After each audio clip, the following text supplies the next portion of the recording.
여러분들을 주님의 이름으로 환영하고 축복합니다. 우리 옆에 분들과 한번 축복 인사를 나누시겠습니다. 하나님은 당신을 사랑하십니다. 당신은 그 사랑 안에 있습니다. 네. 오늘 광고했던 것과 같이 오늘 헌금 시간에는 여러분 들어오실 때 주보에 들어있던 간지를 보셨죠? 방송 선교사 구제 장학 동력자 지원서가 있습니다.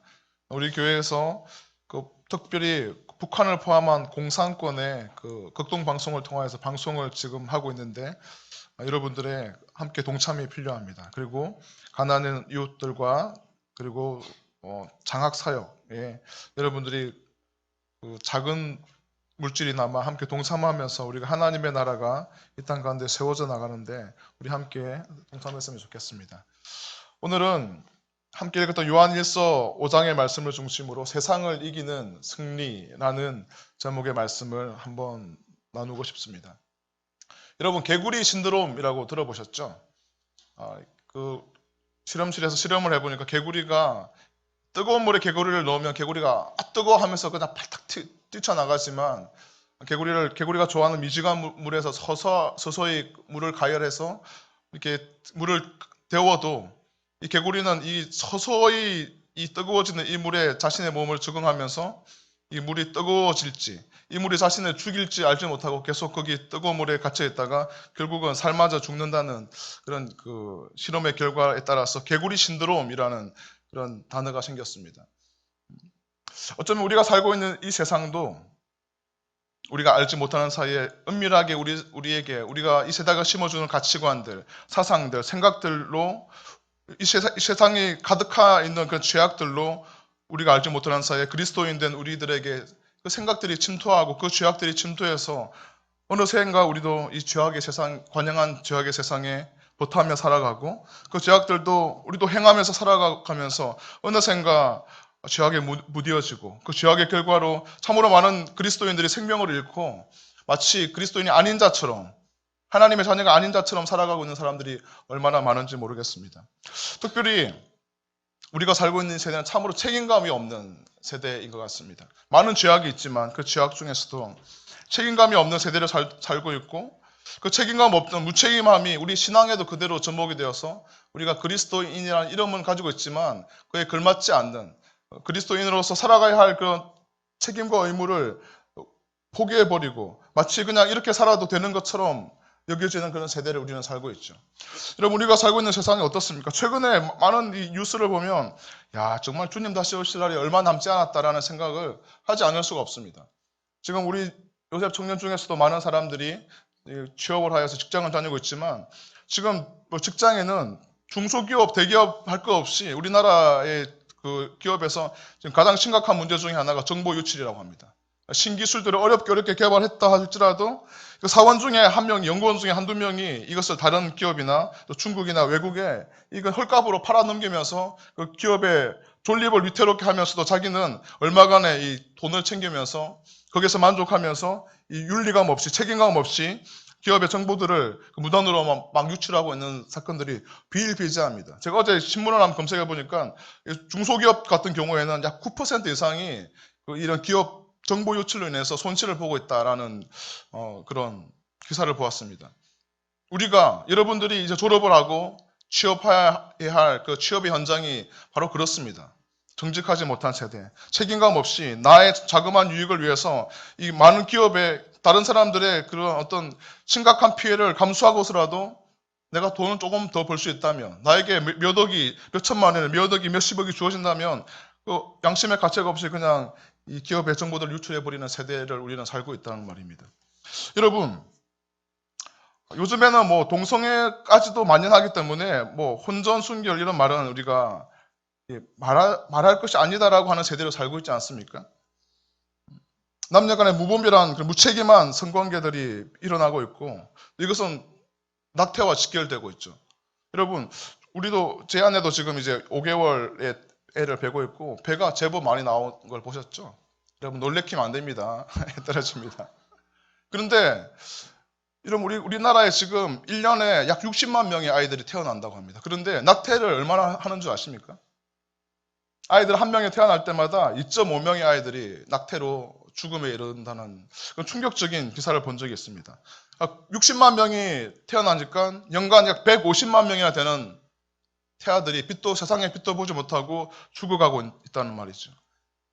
무책임한 이 남녀 간의 성관계를 통하여서 죄 없는 아이들이 죽어가고 있습니다.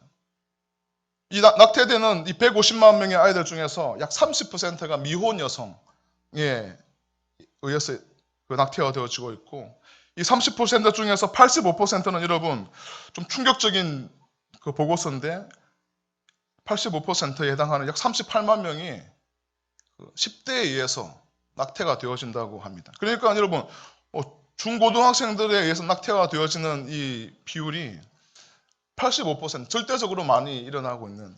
그리고 이 아이들이 뭘 알겠습니까? 아무런 이 책임감 없이 그냥 이 육체의 쾌락을 탐닉하는 이 세대를 우리는 살고 있다 보니까 책임감이라는 그런 것을 기억하지 못하는 세대입니다. 그러니까 사랑이 너무나 가벼운 세대이죠. 여러분 제가 결혼을 해보니까 알겠더라고요. 결혼은 쾌락이 아닙니다. 결혼은 책임감입니다. 의무이죠. 언약입니다. 그리고 낙태로 인해서 150만 명이 낙태를 하고 있는데, 이런 상황 가운데서 겨우 살아남아서 낙태를 당하지 않고 태어난 아이들 중에서도 연간 8천 명이나 되는 아이들이 버려진다고 합니다. 버려진 아이 중에서 입양되는 아이들은 고작 2%에 불과하다는 이런 안타까운 상황을 우리는 세대를 살고 있습니다. 또 나오면 뭐합니까? 부모들이 얼마나 무책임한지요.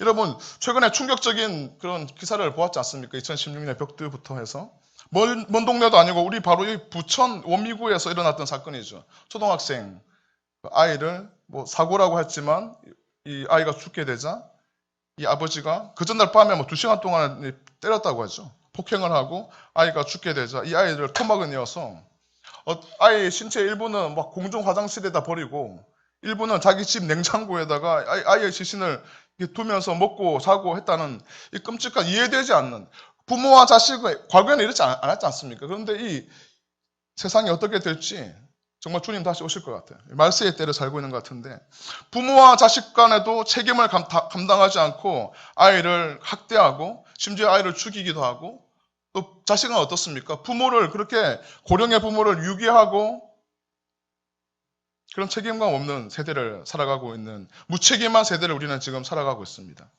이런 세대를 살다 보니까 여러분 우리가 예수 그리스도로 인하여 그분의 은혜로 말미암아 구원받았다고 하면서도 그 무궁하신 은혜, 저항할 수 없는 하나님의 은혜로 구원받은 백성된 우리조차도 우리의 믿음에도 전혀 책임감이 없이 그냥 우리의 소견에 오른 대로 행했던 사사시대와 같이 그렇게 살아가고 있는 우리입니다. 아마도 이 요한 1서의 저자였던 요한도 1세기 그리스도인들도 이와 비슷한 이 무질서한 세대를 살아가고 있으면서 초대교회 성도들에게, 특별히 요한을 사랑했던 그들의 제자에게 보낸 편지가 바로 요한 1서입니다. 여러분 우리가 다니엘 제1의 기도회 때문에 한 2주간 다니엘서 본문을 가지고 말씀을 나눴지만 그 전에 우리가 4주 동안 나눴던 말씀이 바로 요한 1서의 말씀이었죠. 요한 1서에 요한이 살았던 그 1세기 이스라엘은 영지주의가 판을 치는 세대였습니다.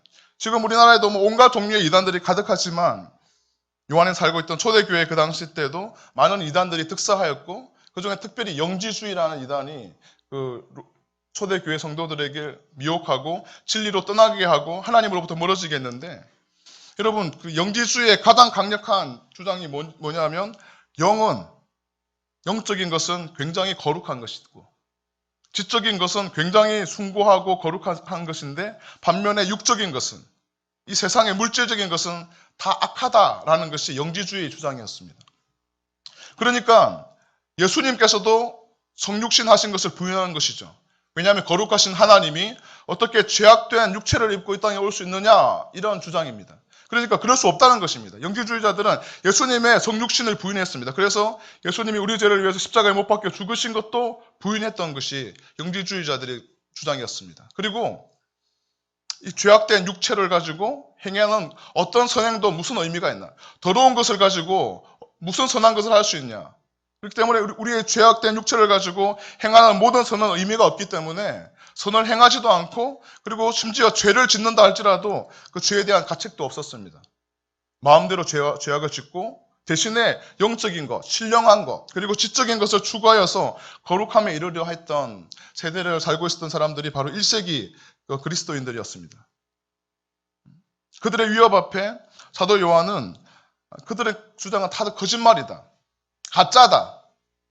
믿음으로 구원받은 자들은 행해야 할 윤리가 있다. 하나님께서 우리를 어두운 데서 불러내어 그 귀한 빛에 들어가게 하실 때는, 우리를 죄악에서 구원하여서 하나님의 생명을 주셨을 때는 주신 목적이 있다는 것이죠. 그것은 무엇이냐면 의로운 삶을 살아가야 된다. 그리고 서로 사랑해야 된다. 이 두 가지였습니다. 오늘 이것을 생각하면서 오늘 본문의 말씀을 한번 같이 살펴보겠습니다. 먼저 요한일서 5장 1절의 말씀을 우리 한번 같이 한 목소리로 읽겠습니다. 시작. 예수께서 그리스도이심을 믿는 자마다 하나님께로부터 난 자니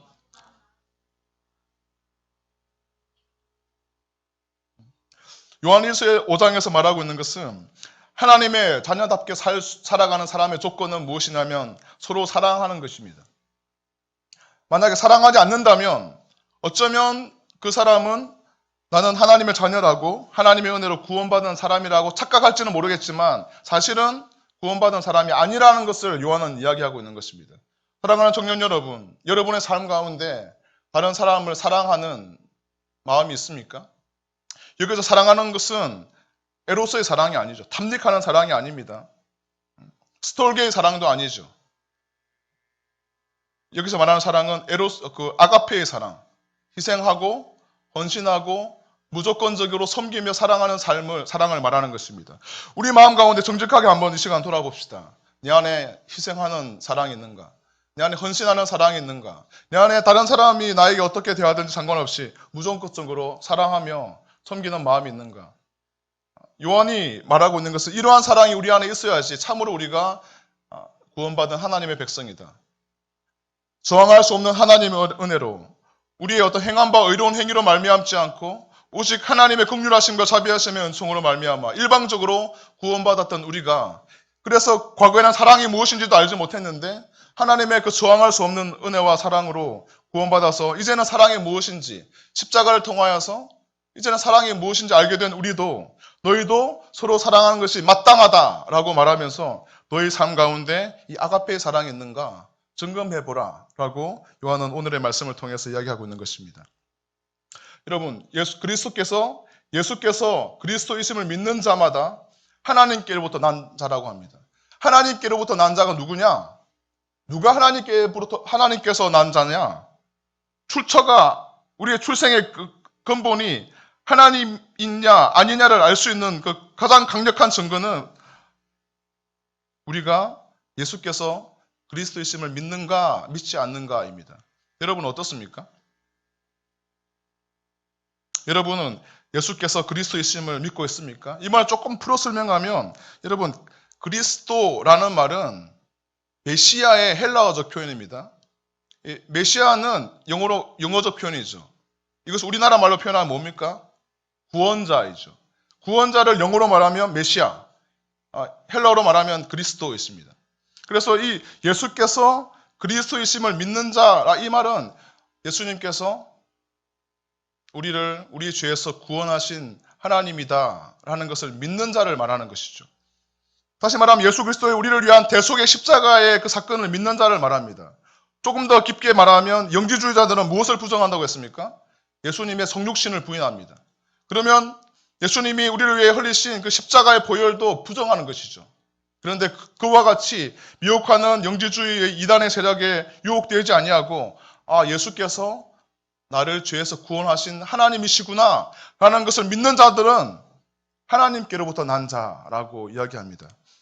제가 보기에 여기 있는 모든 분들은 적어도 예수께서 그리스도이심을 믿는 자라고 믿습니다. 그러하기에 우리가 모두는 하나님께로부터 난 자임을 증명하고 있는 것이죠. 그런데 여러분, 여기서 조금만 더 한번 생각해 봅시다. 예수가 그리스도이심을 믿는 자, 이 말은 뭘 말할까요? 여러분, 믿는다는 것은 무엇을 말합니까? 여러분이 생각하는, 여러분이 하나님을 믿는다 할 때, 여러분이 믿고 있는 그 하나님을 향한 믿음의 그 내용과 깊이는 어느 정도입니까? 여러분, 우리 갓난 아이, 조그만 아이들이 왜 높은 데서도, 이런 난간에서도 이 아빠가 눈에 보이면 그냥 팔짝 뛰어내리지 않습니까?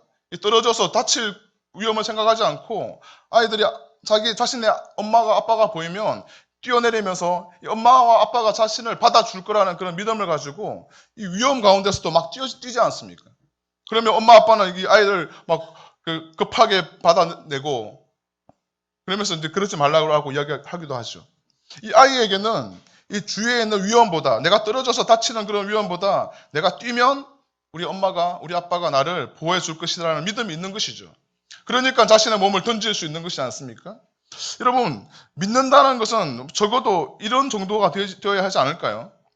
우리가 예수 그리스도를 믿을 때 그분이 나의 구원자이심을 믿고, 그분이 나의 공급자이심을 믿고, 나의 보호자이심을 믿고, 나의 생명의 주가 되심을 믿고, 나의 산성, 우리 오늘 찬양했던 것처럼 나의 피난처, 나의 구원자, 나의 방패라고 믿을 때 정말 그렇게 믿는다면 여러분, 우리가 살고 있는 캠퍼스와 직장에서 우리는 어떻게 살아야 되겠습니까?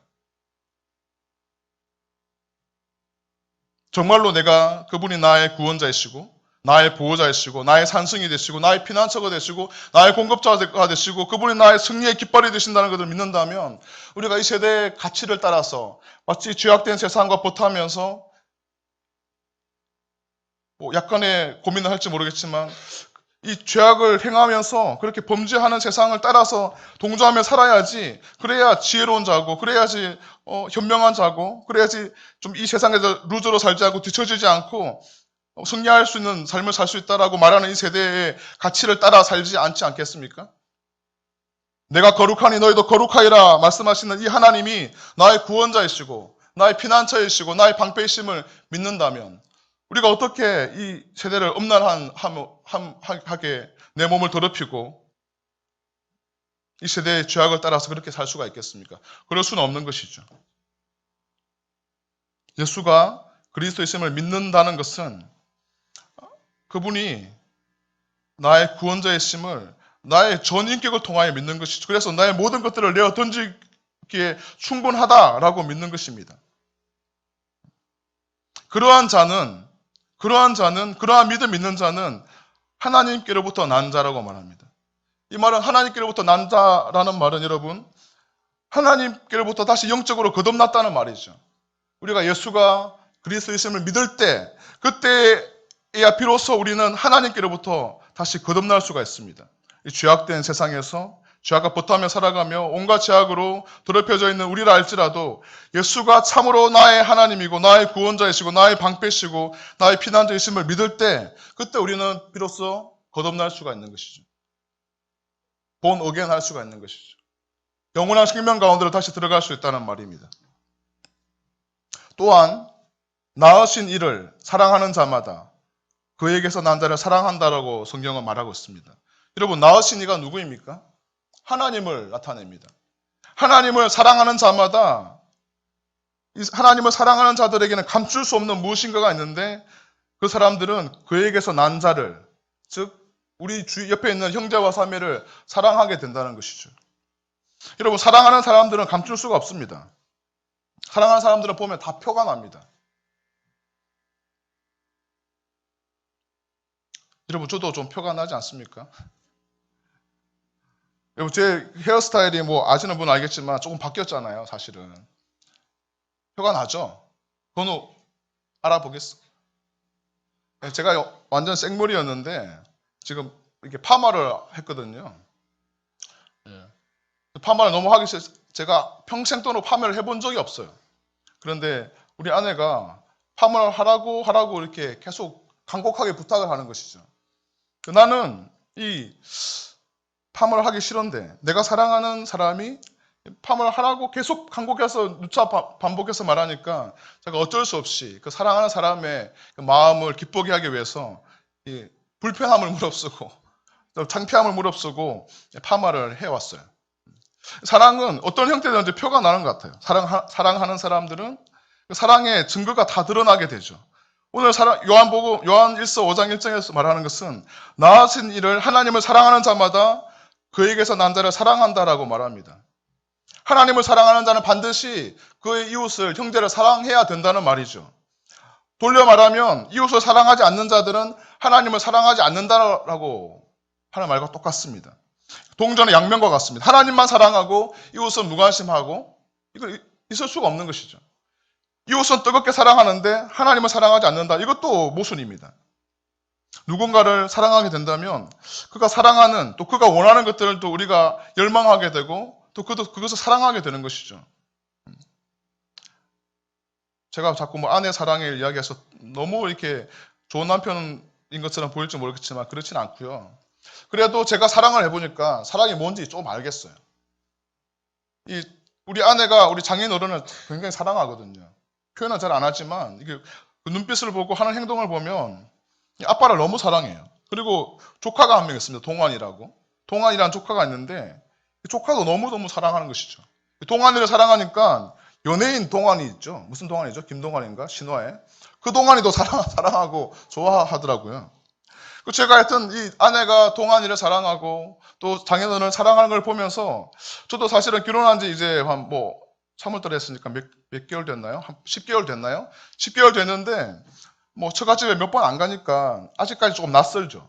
어색하기도 하고 가면 어떻게 할지 몰라 쭈뼛쭈뼛하기도 하고 하는데 그런데 아내가 사랑하는 그 장인어른을 저도 어느샌가 이 가슴 속에 좀 아직 어색하지만 사랑하고 있는 거죠. 아프시다고 하면 마음이 걱정이 되고 달려가야 될 것 같고 동안이도 그 아이가 막 사랑스럽게 어느 순간에 보이게 되고 그리고 머리도 한 번 더 쓰다듬어 쓰고 그렇게 되더라는 거죠. 사랑하면 아마 사랑해본 사람들 다 동감할 겁니다. 그리고 하나님 사랑도 동일하죠. 우리가 하나님을 사랑하게 되는데 내가 하나님을 사랑한다라고 말하면서 만약에 내 이웃을 사랑하지 않는다면 하나님이 사랑하신 그 사람들을 사랑하지 않는다면 이것은 거짓말하는 것이라고 요한 1서에서 말하고 있습니다. 요한 1서 4장 20절 제가 한번 읽어봐 드리겠습니다. 누구든지 하나님을 사랑하노라 하고 그 형제를 미워하면 이는 거짓말하는 자니 보는 바 그 형제를 사랑하지 아니하는 자는 보지 못하는 바 하나님을 사랑할 수 없느니라. 여러분 옆에 있는 형제와 자매를 한번 보십시오. 사랑스럽습니까? 하나님을 사랑한다면 옆에 있는 사람이 좀 아직 어색할 수도 있죠. 우리 수빈이나 그는 잘 아직 좀 어색하지? 어색하지만 사랑스럽게 보여야 된다는 거죠.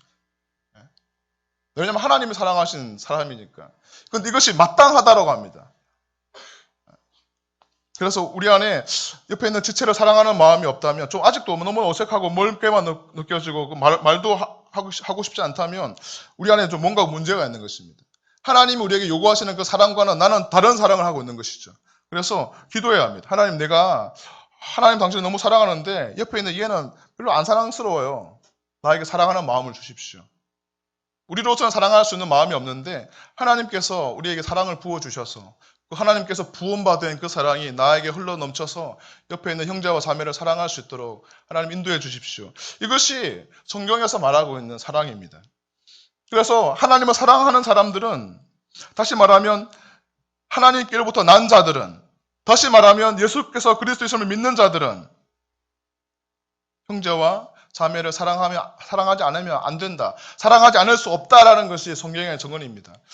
사랑하는 청년 여러분, 우리가 2016년 한 해 동안에 많은 일들을 해야 하겠지만 하나님을 뜨겁게 사랑하시는 여러분이 되시기를 바랍니다. 그리고 그 하나님을 향한 그 사랑으로 옆에 있는 형제와 자매, 아직까지 크게 친밀감이 없고 아직까지 말도 제대로 해본 적이 없다 할지라도 하나님의 사랑에 감동되어서 그 사랑으로 인하여서 옆에 있는 형제와 자매도 뜨겁게 사랑할 수 있는 그런 2016년이 되시기를 주님 이름으로 축복합니다. 2절 말씀을 한번 같이 읽어보겠습니다. 2절 말씀 시작. 우리가 하나님을 사랑하고 그의 계명들을 지킬 때 이로써 우리가 하나님의 자녀를 사랑하는 줄을 아느니라. 네, 하나님을 사랑해야 된다고 하는데 하나님을 사랑하는 자마다 형제와 자매를 사랑해야 된다고 하는데 그런데 이 사랑의 증거가 뭐냐? 여러분 연애 해보신 분은 알겠죠? 뭐 사랑하면 표현하고 싶지 않습니까? 내가 너를 사랑하고 있다, 내가 너에게 관심 있다 표현하고 싶잖아요. 정주야 그렇지? 중전에 사랑 안 해봤어요? 네. 사랑하는 사람이 생기기를 축복합니다. 사랑하면 표현하고 싶어요, 여러분. 딱 사랑하는 사람들도 어떻게든지 한 번은 표현하고 싶어요. 내 마음을 좀 알아줬으면 좋겠다라고 그런 마음이 간절하죠. 그런데 사랑은 있는데 이거 사랑은 눈에 보이지 않지 않습니까? 우리가 보통 말하는 사랑은 이 무형적이잖아요. 그런데 성경에서 말하는 사랑은 이런 형태가 없는 것이 아닙니다. 실제적인 것입니다. 뜬구름 잡는 식으로 사랑하지 않습니다. 성경에서 말하는 것은. 어떻게 사랑하는지 어떻게 알 수 있느냐? 그것이 증거가 뭐냐? 네가 나를 사랑하느냐? 사랑하지 않느냐? 그 증거가 뭐냐라고 했을 때 그 증거는 바로 우리가 하나님이 주신 계명들을 지킬 때 비로소 우리의 사랑이 가짜가 아니라 진짜인 것을 알 수 있다라고 말합니다. 우리가 하나님을 사랑하고 그의 계명들을 지킬 때 이로써 우리가 하나님의 자녀를 사랑하는 줄 아느니라. 하나님의 자녀를 사랑하는 방법을 말하고 있는 것이죠. 내가 너를 사랑해 막 이렇게 하는 것도 사랑의 표현인 방법이 될 수도 있지만 이 요한 1서에서 말하는 것은 우리가 하나님을 사랑하고 하나님의 그 사랑하는 증거를 가지고 그 표현으로 하나님의 그 계명들을 지켜나갈 때 그때 이 상황들을 보면서 우리가 하나님의 자녀를 사랑하는 줄 알 수 있다라는 말입니다. 이것은 또 반대로 역설적이기도 합니다. 우리가 하나님의 자녀를 사랑할 때 우리는 하나님을 사랑하게 되고 하나님을 사랑하게 될 때 우리는 하나님 우리에게 주신 그 계명들을 지켜나갈 수 있다는 것입니다. 다른 사람을 향한 사랑은 하나님의 사랑에 그 토대를 두고 있습니다. 하나님의 사랑과 다른 사람을 향한 사랑, 형제 사랑은 이 둘은 뗄래야 뗄 수 없는 것입니다. 우리가 하나님을 진실로 사랑할 때 우리는 하나님의 계명을 지키기를 원하게 됩니다.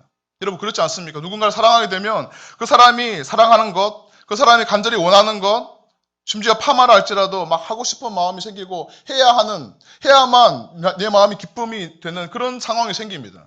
우리가 하나님을 사랑하게 된다면 그의 계명을 지키기를 원하게 되고 이것은 모든 경우에 다른 사람을 사랑하라는 이 계명으로 집중되게 됩니다.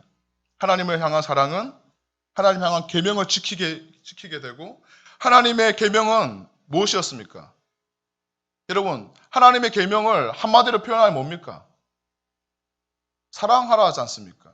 너는 마음을 다하고 정성을 다하고 뜻을 다하여 주 너의 하나님을 사랑하라. 이것이 크고 첫째 되는 계명이요 둘째도 이와 같으니 내 이웃을 내 몸과 같이 사랑하라. 이 아가페적 사랑을 하나님과 이웃들에게 행하라는 것이 이 계명이죠. 그러니까 이 하나님을 사랑하는 사람들은 계명을 지키게 되고 계명을 지키는 사람들은 이 아가페적 사랑으로 희생적, 헌신적, 무조건적 사랑으로 옆에 있는 사람들을 사랑하게 된다는 것이 요한의 증거입니다. 여러분 요한은 1서를 보면 굉장히 논리적이지 않습니까? 놀랍게도 이 요한의 출신이 뭔지 아시죠, 여러분? 요한은 어부였어요. 갈릴리에서 베드로와 함께 이 고기를 잡던 어부였는데 요한이 하나님의 사랑에 딱 감동되고 나니까 굉장히 이 아름다운 이 복음의 서신들을 막 기록하면서 하나님을 사랑하는 것은 그분의 계명을 지키는 것이고 그분의 계명을 지키는 것은 형제를 사랑하는 것이다 라는 이런 굉장히 논리적이고 체계적인 이 복음의 서신들을 성령의 감동으로 기록하게 되었다는 것이죠. 여러분 우리가 하나님의 자녀들을 사랑한다는 것을 우리가 하나님을 사랑하고 그의 계명을 지킬 때 비로소 알 수 있습니다. 그래서 하나님의 사랑과 이웃 사랑은 뗄래야 뗄 수가 없습니다. 하나이죠. 형제를 향한 사랑은 하나님을 향한 사랑의 증거가 되고 또한 형제에 대한 사랑이 없이 하나님을 사랑한다는 것은 거짓말장이다 라고 성경은 말씀하고 있습니다. 올 한 해 형제를 뜨겁게 사랑하는 법을 배울 수 있는 여러분 모두가 되시기를 축복합니다. 3절 말씀을 한번 같이 보겠습니다. 3절 말씀 시작. 하나님을 사랑하는 것은 이것이니 우리가 그의 계명을 지키는 것이라. 그의 계명은 무거운 것이 아니로다. 지금 계속적으로 반복하고 있습니다. 하나님을 사랑하는 것은 그냥 이게 어떤 무형적인 것이 아니다라는 말이죠. 무엇인가 실체가 있다는 것입니다. 요한이 말하는 사랑은 감상적인 것이 아닙니다. 실천적인 것입니다. 제가 뭐 몇 번 말한 적이 있지만 우리 아내가 당신은 나를 사랑하지 않는 것 같아 라고 싸울 때마다 말을 할 때 왜 그러냐라고 물어보면 당신은 나의 말을 귀 기울이지 않아. 내가 말한 거 잘 안 지켜 라고 말할 때 우리 아내는 나의 사랑을 의심하더라고요. 그래서 저는 요즘에는 막 기를 쓰고 아내가 말하면 바로 막 그냥 어제도 물어봤어요.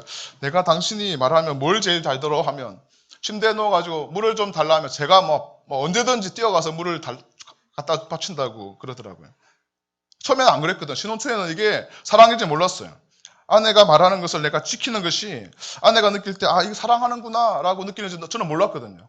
그래서 저는 제 방식대로 막 사랑했는데 아내는 자신의 말에 귀를 기울이고 그걸 지킬 때 이 사람이 나를 정말 사랑하는구나 라고 느낀대요. 그래서 내가 어떻게 해야 돼요, 그러면? 아내의 말을 순종해야죠. 그래서 지금 그렇게 하고 있답니다. 그리고 아직 뭐 다른 많은 부분들도 못하고 있지만 하려고 노력하고 있는데 여러분, 이 사랑은 실천적인 것입니다. 감상적인 게 결코 아닙니다.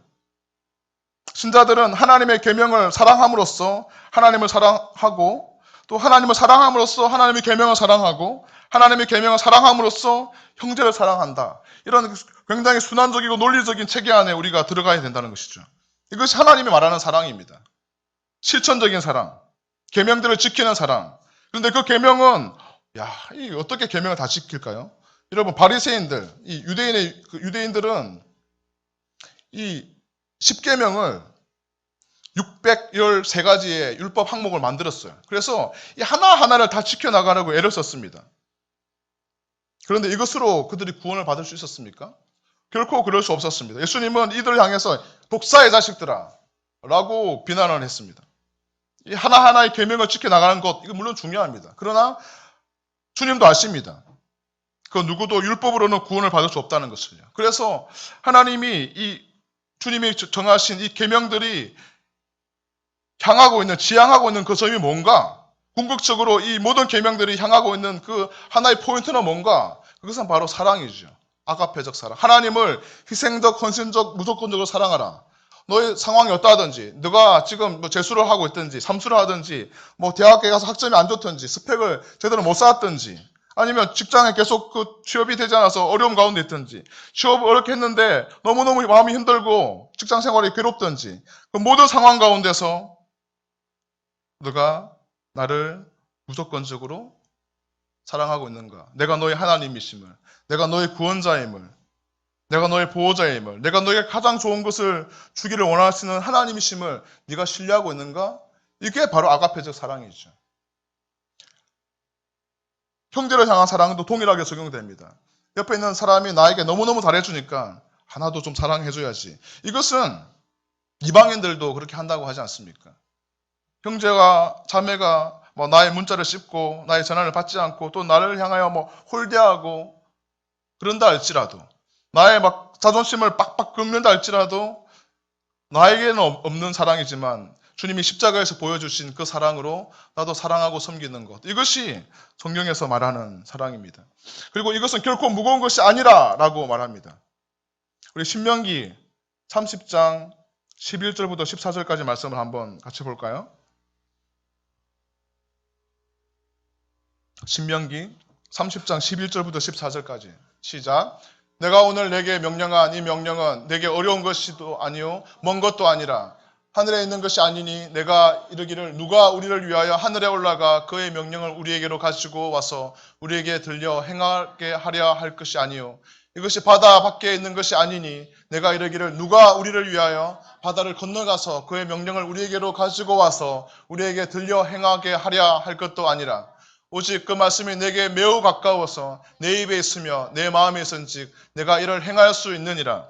이 신명기에서 말하고 있는 이 계명은 무거운 것이 아니래요. 그 누구도 율법의 행위로 의롭다 받을 육체가 아무도 없지만 그래서 너무나 무겁게 느껴지고 너무나 거추장스럽게 느껴지고 부담스럽게 느껴지지만 그런데 사랑하는 사람들에게는 이것이 무거운 것이 아니라 가벼운 것이다 라고 말씀하십니다. 한번 마태복음 다음 볼까요? 신약에서도 마태복음 11장 28절부터 30절까지 말씀입니다. 한번 보겠습니다. 시작. 수고하고 무거운 짐진 자들아 다 내게로 오라. 내가 너희를 쉬게 하리라. 나는 마음이 온유하고 겸손하니 나의 멍에를 메고 내게 배우라. 그리하면 너희 마음이 쉼을 얻으리니 이는 내 멍에는 쉽고 내 짐은 가벼움이라 하시니라. 여러분, 사랑하지 않는다면, 우리가 만약 하나님을 사랑하지 않는다면, 이 전제가 없다면, 이 조건이 없다면 율법은 굉장히 무거운 것이죠. 너무너무 귀찮고 거추장스러운 것이죠. 할 수만 있으면 벗어버리고 싶은 것이죠. 하지만 사랑이 있다면, 하나님을 참으로 사랑한다면, 아가페적으로 사랑한다면 이것은 무거운 것이 아니고 가볍다라고 성경은 말하고 있습니다. 여러분, 이것을 어떻게 이해할 수 있을까요? 여러분, 저희 어머니는 지금 77세에 있습니다. 결혼 17년 만에 저를 낳았거든요. 저는 우리 집안에서 굉장히 귀한 아들입니다. 어머니의 사랑을 한 몸에 받고 자랐습니다. 17년 만에 태어난 아들이니까. 그런데 어머니는 저희 아버지가 제 중3 때 돌아가셨어요. 어머니가 어릴 때부터 어떨 때는 그 카페도 하시고, 카페가 망하고 나서는 이제 그 정육점을 하시고, 정육점이 또 망했어요. 망하고 나서는 통닭집을 하시면서 이 생계를 유지하기 위해서 밤낮 수고하고 일하면서 그 음식점을 하니까 손에 막 그 주부 습진이 가시지 않고 손이 엉망진창이 되도록 일을 하시면서도 저희를 볼 때, 저희 형제와 자매를 볼 때, 우리를 볼 때, 나는 행복했다고. 너희를 키울 때 나는 너무너무 행복했다고. 엄마 너무 힘들지 않았어요. 아빠도 안 계시고 혼자서 우리 키우느라 고생 많았어요 하니까 나는 한 번도 고생이라 생각해 본 적이 없다. 나는 너무너무 너희들을 보면서, 너희 커가는 모습을 보면서 나는 행복했다라고. 고맙다고 이야기를 하시는 거죠. 여러분, 만약에 사랑이 빠져버리면 남의 자식을 그렇게 키울 수 있겠습니까? 사랑이 빠져버리고 그냥 의무감으로 한다면 하루 종일 새벽부터 밤늦은 시간까지 일을 해야 하고 남편 없이 홀로 키우면서 이게 내가 사랑하는 자녀가 아니라면 짐과 같이 느껴지고 무겁게 느껴졌겠지만 사랑하니까요. 무조건적으로 사랑하니까, 자녀이니까요.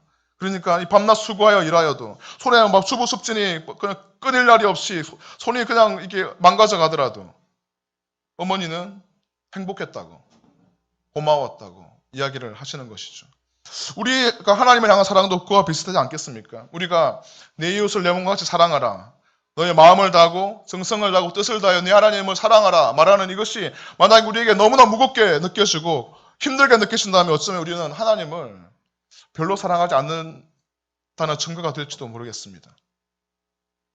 사랑하는 청년 여러분, 좀 하나님을 뜨겁게, 하나님을 믿고 하나님을 사랑하되 그냥 대강대강 그냥 믿고 사랑하는 것이 아니라 그분이 나에게 있으면 좋고 뭐 없어도 그만인 그런 분이 아니라 주님 아니면 안 된다는 그런 믿음으로 뜨겁게 주님을 사랑하고 그렇게 섬기며 그렇게 주님과 동행할 수 있는 2016년이 되시기를 주님의 이름으로 축복합니다.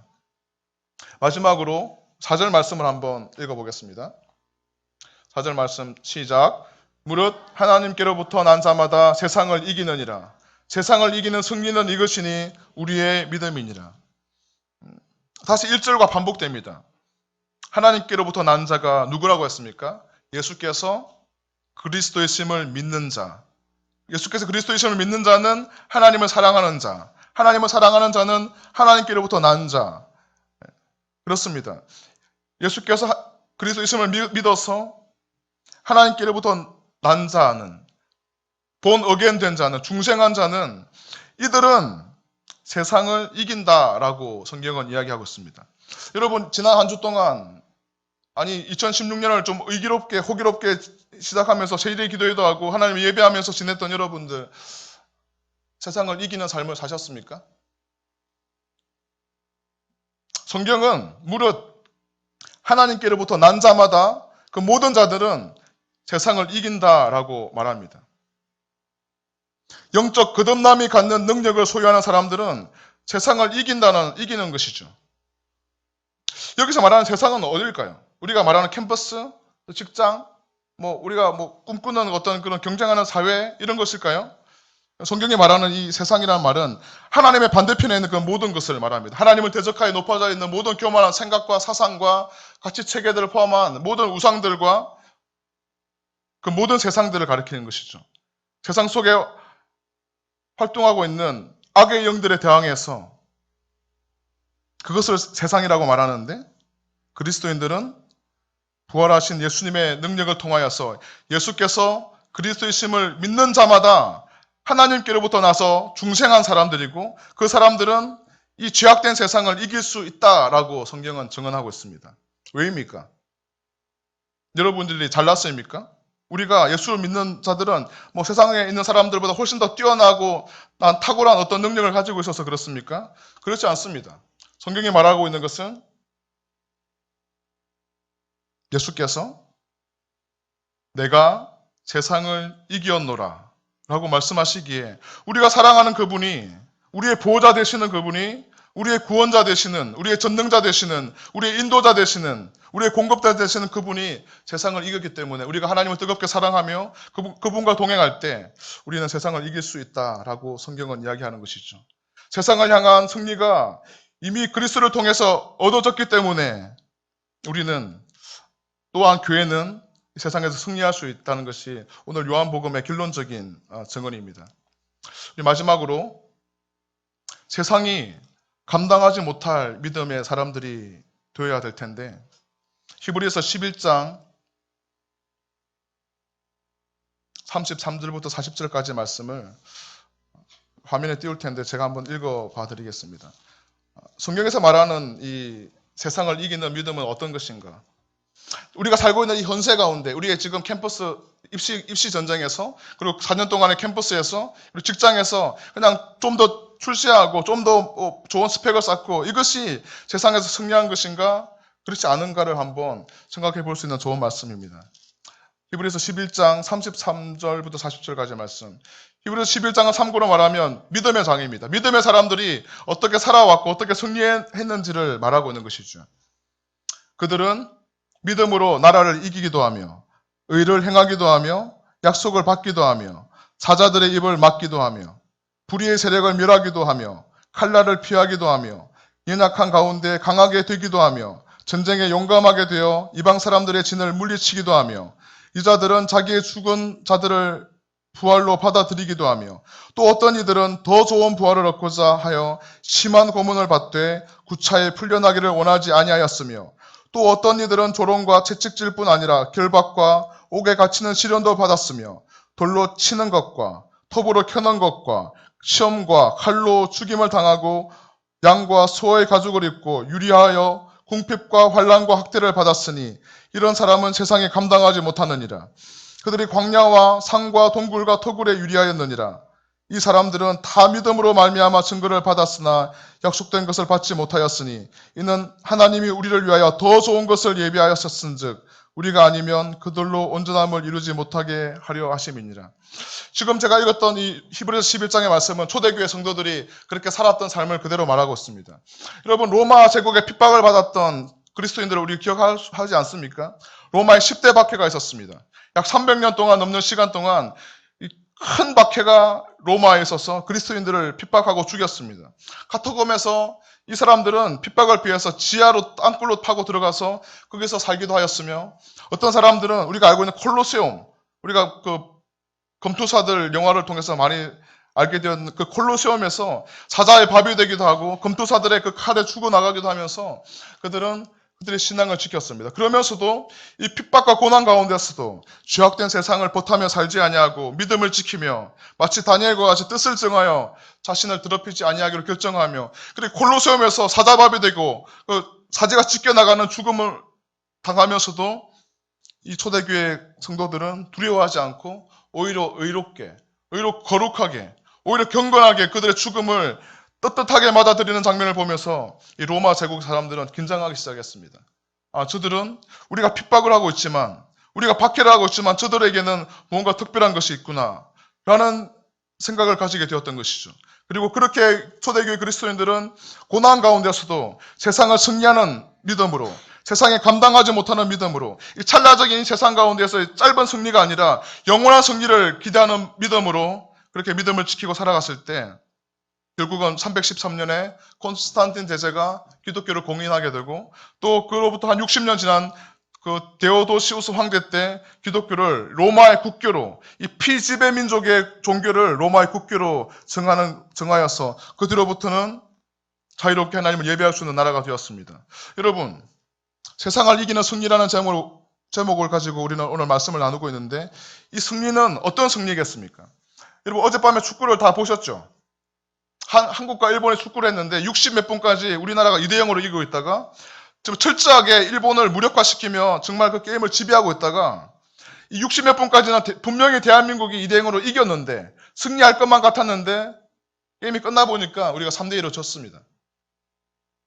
여러분 이 찰나적이고 짧은 이 69분의 60 몇 분간의 삶의 승리를 원하십니까? 아니면 게임이 다 끝났을 때 우리가 주님 앞에 섰을 때 영원한 그 나라에서의 승리를 생각하시면서 이 땅을 사시겠습니까? 오늘 성경이 말하고 있는 그리스도인의 책임이 있습니다. 하나님 우리에게 그냥 거저 구원을 주셨습니다.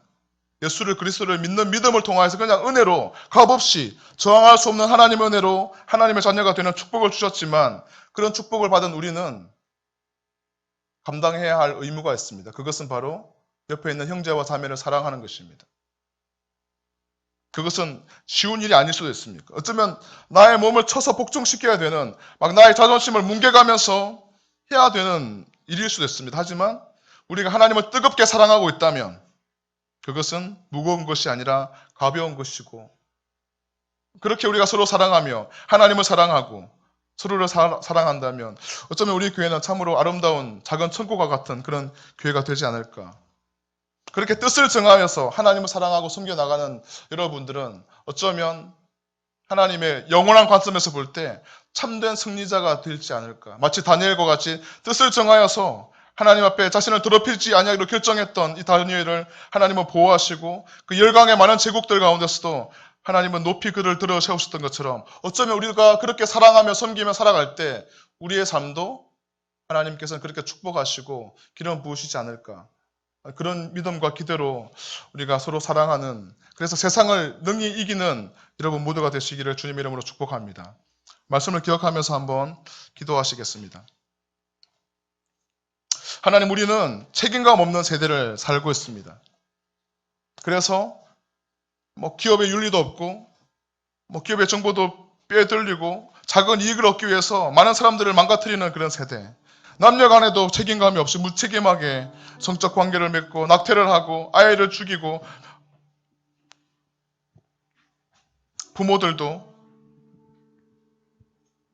부모의 도리를 책임을 다하지 않는 이 마지막 세대를 살아가고 있는 우리가 하나님 이 세대와 버타면서 이렇게 무책임하게 우리의 신앙도 하나님 앞에서 우리의 책임을 다하지 않는 어리석은 자들이 되지 않게 하여 주시고 오직 은혜로 구원받은 우리가 하나님께서 우리에게 요구하시는 삶의 기준을 따라서 하나님 빛 대신 하나님과 같이 빛 가운데 거하며 의로운 삶을 살 수 있게 하여 주시고 특별히 오늘 요한일서 5장의 말씀을 통하여 함께 나누었던 것처럼 하나님은 사랑이시다.